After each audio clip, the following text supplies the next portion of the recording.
Hey, welcome back. So got the Datsun back here, you know, from IDT. You've been driving it around, really enjoy it. Just a fun car to kind of get out and get about in. Kind of a shuffling of the shop. Moved the charger in here, which has kind of just been a place to put a bunch of crap at the moment. Again, slowly working through it. We really haven't made any progress on it. But when I did clean out the garage, it kind of opened up this area, moved the S14 over, and it got me kind of questioning why it wouldn't start. Why are you the way that you are?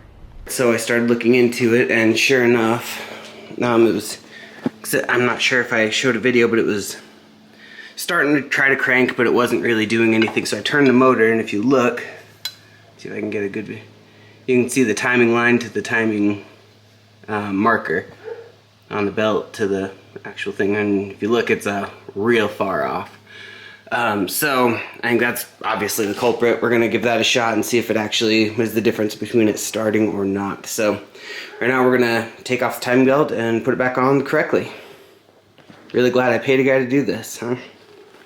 For anyone that needs a little bit of backstory with the S14, I haven't really shown a lot of videos of it. It's been kind of piecemealed together because I wanted it done right, so I actually took it to a shop to have it done. I wanted a 1UZ put in it, and you'll kind of see why when I, pull out everything else. But the first goal was to actually just get a 1UZ in it, get it kind of running around, driving, moving around. I actually sent it to a guy, and he's like, all right, well, I can get it running but not driving. I said, okay, cool. Gave him a bunch of money. Got a head full of stacks, better grab an umbrella, I make it right. And I came back, got back a car that does not run. Couldn't figure it out, and so I just took it back, paid him a ton, and so far it's sat for about, I don't know, probably last fall. So it's been, probably 8 months. And I finally started looking at it, and I mean, the time belt, it looks like it's a pretty straightforward thing. I have video of me trying to turn it over, and it sounded like it wanted to. It was getting right there, and it just couldn't get there. So I've had a custom wiring harness built and shipped over, and that's what I gave the builder. What else? We replaced a lot of parts. So yeah, ultimately I paid a guy a lot of money to mount a motor into the S14. So he got it some of the way. So I mean, to his credit. To be fair. I think he hooked it up correctly. I think he just did the timing wrong. So we're gonna go ahead and try to do it right. Good thing for me, this is a non-interference motor, so it shouldn't have caused any damage. We're just gonna go ahead and see if we can get it turned over, get it started. If we do that, then we can start to get it running. We don't have a drive shaft yet. I wanted to measure it, and we're gonna have to do a custom one, but I do have a transmission for it and everything else. So we will go ahead and get started as soon as we get this motor running. So we'll pull the front off. We'll start to pull and replace the timing belt. First thing I'm going to do is I'm going to take this and I'm going to actually drain the coolant out of the radiator before we pull it off, just so we don't make a huge mess everywhere. And that'll open up that whole front face for us.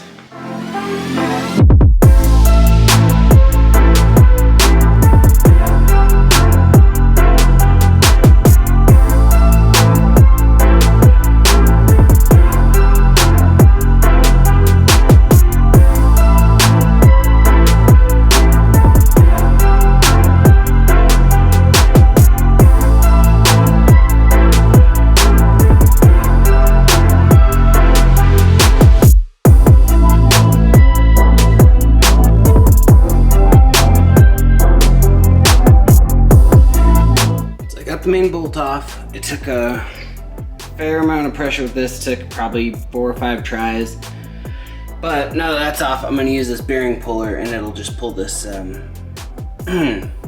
pull the pulley right off.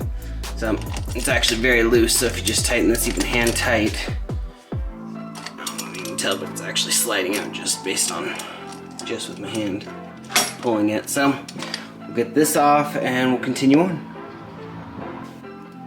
So when you pull the pulley off, this little thing's behind it. You gotta make sure to take this off, but it's super important to put back on. So just make sure you do that.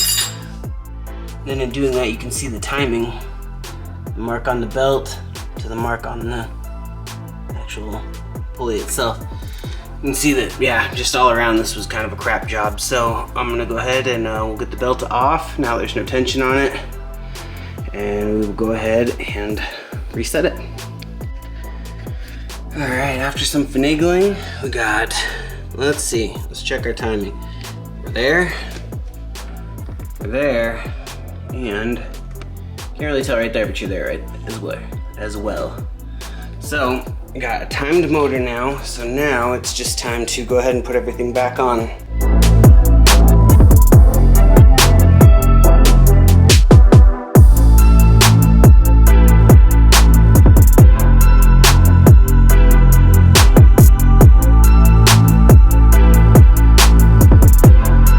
Alright, got the radiator put back on, got all the front accessories and everything put back on.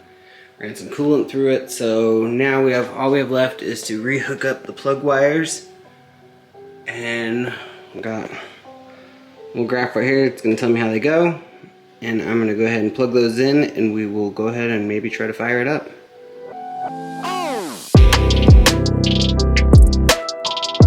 Alright, I just plugged in the battery, so we are gonna give it its first start, see if the timing belt, well, it should definitely help, but we'll see if it actually makes the difference to actually get this thing running or starting. So wish me luck.